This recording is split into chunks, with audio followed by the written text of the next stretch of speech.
नमस्कार दोस्तों, history master series में आपका स्वागत है। दोस्तों, आज हम आपके लिए मिडिवल हिस्ट्री से नया टॉपिक लेके आए हैं जो सल्तनत काल से संबंधित है। सल्तनत काल में हम आपके लिए दिल्ली सल्तनत से महत्वपूर्ण क्वेश्चन लेके उपस्थित हुए हैं। तो दोस्तों, अगर आपने अभी भी हमारे चैनल को सब्सक्राइब नहीं किया है तो जल्दी से सब्सक्राइब कीजिए, लाइक कीजिए, कमेंट कीजिए और शेयर कीजिए। चलिए दोस्तों, क्वेश्चन नंबर फर्स्ट से स्टार्ट करते हैं। निम्नलिखित में से वह दिल्ली का सुल्तान कौन था जिसकी मृत्यु पोलो खेलते हुए हुई थी? वो थे कुतुबुद्दीन ऐबक। कुब्बत उल इस्लाम मस्जिद का निर्माण किसके द्वारा किया गया था? कुतुबुद्दीन ऐबक के द्वारा कुब्बत उल इस्लाम मस्जिद का निर्माण किया गया था। रजिया सुल्तान किसकी बेटी थी? इल्तुतमिश की बेटी रजिया सुल्तान थी। इनाम भूमि किसे दिया जाता था? इनाम भूमि विद्वान एवं धार्मिक व्यक्तियों को दी जाती थी। उत्तरी भारत की प्रथम मुस्लिम महिला शासक अबली दिल्ली पर राज करने वाली प्रथम महिला शासिका कौन थी? रजिया सुल्तान। यात्री इब्न बतूता कहाँ से आया था? यात्री इब्न बतूता मोरक्को से आया था। भारत पर प्रथम तुर्क आक्रमणकारी कौन था? मोहम्मद गजनबी भारत में प्रथम तुर्क आक्रमणकारी था। निम्नलिखित में से कौन अपने को बुत्सिकनबली मूर्तिभंजक कहता था? महमूद गजनबी अपने आप को बुत्सिकनबली मूर्तिभंजक कहता था। महमूद गजनबी ने भारत में प्रथम आक्रमण किस राज्य के विरुद्ध किया था? हिंदू शाही अबली ब्राह्मण शाही वंश के विरुद्ध महमूद गजनबी ने प्रथम आक्रमण किया था। हिंदू शाही राज्य की राजधानी थी उद्भांडपुर अबली ओहिंद अबली बेहिंद हिंदू शाही राज्य की राजधानी थी। हिंदू शाही राज्य का कौन सा शासक तुर्की से बार बार पराजित होने के कारण ग्लानिवश आत्मदाह कर बैठा? ये जयपाल था जिसने आत्मदाह कर लिया था तुर्की से बार बार पराजित होने के कारण। महमूद गजनी किस वंश का था? यामनी वंश से महमूद गजनबी था। महमूद गजनबी के साथ भारत आने वाले इतिहासकारों में कौन शामिल नहीं था? शाहनामा के लेखक फिरदौसी इसमें शामिल नहीं थे। महमूद गजनबी के आक्रमण के परिणाम स्वरूप कौन सा शहर फारसी संस्कृति का केंद्र बन गया? लाहौर शहर महमूद गजनबी के आक्रमण के फलस्वरूप फारसी संस्कृति का केंद्र बन गया था। निम्नलिखित में से किसने ढोल की तेज आवाज़ के साथ एक महिला को अपने पति की चिता के साथ स्वतः को जला लेने के दृश्यों का भयानक चित्रण किया है था? सती प्रथा को चित्रित किया है इब्न बतूता ने। भारत में मुस्लिम राज्य का संस्थापक माना जाता है। मोहम्मद गौरी को भारत में मुस्लिम राज्य का संस्थापक माना जाता है। भारत में गुलाम वंश का संस्थापक कौन था? कुतुबुद्दीन ऐबक भारत में गुलाम वंश का संस्थापक था। निम्नलिखित में से दिल्ली का पहला तुगलक सुल्तान कौन था? गयासुद्दीन तुगलक दिल्ली का पहला तुगलक सुल्तान था। अलबरूनी किसके शासनकाल में इतिहासकार था? महमूद गजनबी के शासनकाल में अलबरूनी इतिहासकार था। निम्नलिखित में से कौन सा शासक दास अबली गुलाम राजवंश से संबंधित है? इल्तुतमिश दास अबली गुलाम वंश से संबंधित है। अलबरूनी का पूरा नाम था अबू रेहान महमद अलबरूनी का पूरा नाम था। 11वीं सदी के भारत का दर्पण किसे कहा जाता है? किताबुल हिंद को 11वीं सदी के भारत का दर्पण कहा जाता है। बेहिंद का युद्ध 1008-1009 निम्नलिखित में से किनके बीच लड़ा गया था? महमूद गजनबी और आनंद पाल के बीच बेहिंद का युद्ध लड़ा गया था। मोहम्मद गौरी के आक्रमणों का निम्न में से कौन सा परिणाम नहीं हुआ? पंजाब से लेकर बंगाल तक फिर उत्तरी भारत एक केंद्रीय सत्ता के अधीन हो गया। ये महमूद गौरी के आक्रमणों का परिणाम नहीं था। मोहम्मद गौरी ने 1175 ईस्वी में भारत पर पहला आक्रमण किस राज्य के खिलाफ किया था? मुल्तान के करमाथी शासकों के विरुद्ध महमूद गौरी ने प्रथम आक्रमण किया था। भारत का पहला शासक कौन था जिसने मोहम्मद गौरी को पराजित किया था?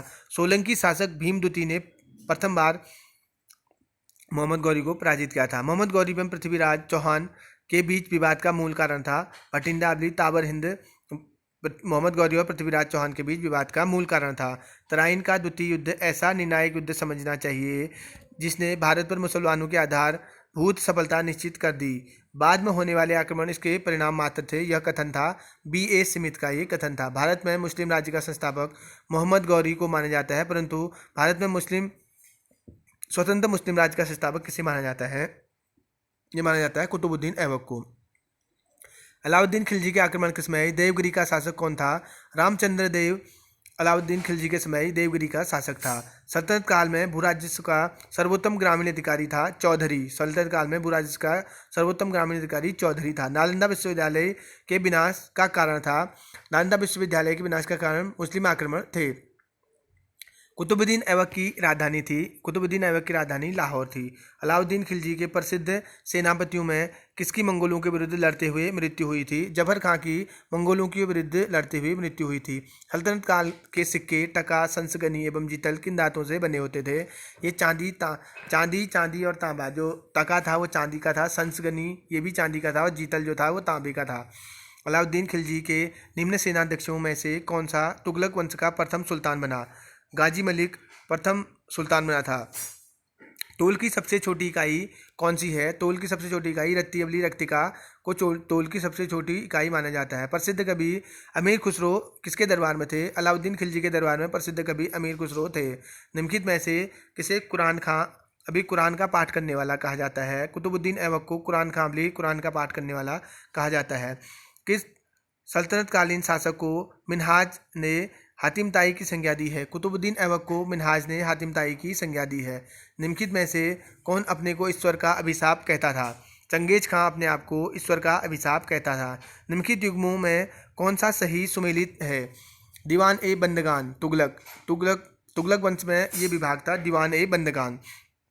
निम्नलिखित में से कौन राजदरबार में बलबन का सर्वप्रमुख प्रतिद्वंदी था? इमामुद्दीन रेहान राजदरबार में बलबन का सर्वप्रमुख प्रतिद्वंदी था। निम्नलिखित में से किसने चहलगानी अपनी चालीसा दल का पूर्णतः सफाया कर दिया था? बलबन ने चहलगानी अपनी चालीसा दल का पूर्णतः सफाया कर दिया था। बलबन ने अपने को कुलीन साबित करने के लिए शाहनामा वर्णित किस प्रसिद्ध तुर्की योद्धा का वंशज होने का दावा किया है? अफरसियाब वंश का होने का दावा बलबन ने अपने को किया है। बलबन अपने को अफरसियाब वंश का मानता था। दक्षिण पर प्रथम मुस्लिम आक्रमण देवगिरी के यादव शासक रामचंद्र देव पर किया गया आक्रमण किसके समय हुआ? जलालुद्दीन फिरोज खिलजी के समय ये आक्रमण हुआ था। अलाउद्दीन खिलजी के सेनापतियों के नेतृत्व में गुजरात विजय अभियान के क्रम में खंभात से किसे खरीदा गया, जिसने बाद में दक्षिण भारत पर विजय का नेतृत्व किया था? मलिक काफूर को खंभात से खरीदा गया था अलाउद्दीन खिलजी के द्वारा, जिसने बाद में दक्षिण भारत की विजयों का नेतृत्व किया था। मलिक काफूर को 1000 दिनारी कहा जाता था क्योंकि उसे 1000 दिनार में खरीदा गया था। अलाउद्दीन खिलजी के समय में मलिक काफूर के नेतृत्व में दक्षिण अभियान किया गया। इस अभियान में पराजित राज्यों के क्रम था देवगिरी, पारंगल, होयसाल और मदुरा। जो अलाउद्दीन खिलजी के समय मलिक काफूर ने जो दक्षिण भारत अभियान किया था उसमें 4 राज्यों को इन्हें पराजित किया था। देवगिरी फर्स्ट में, फिर पारंगल, फिर होयसाल, फिर मदुरा। अलाउद्दीन खिलजी ने कहा कि शासक को 6 महीने तक राजधानी दिल्ली में रखा।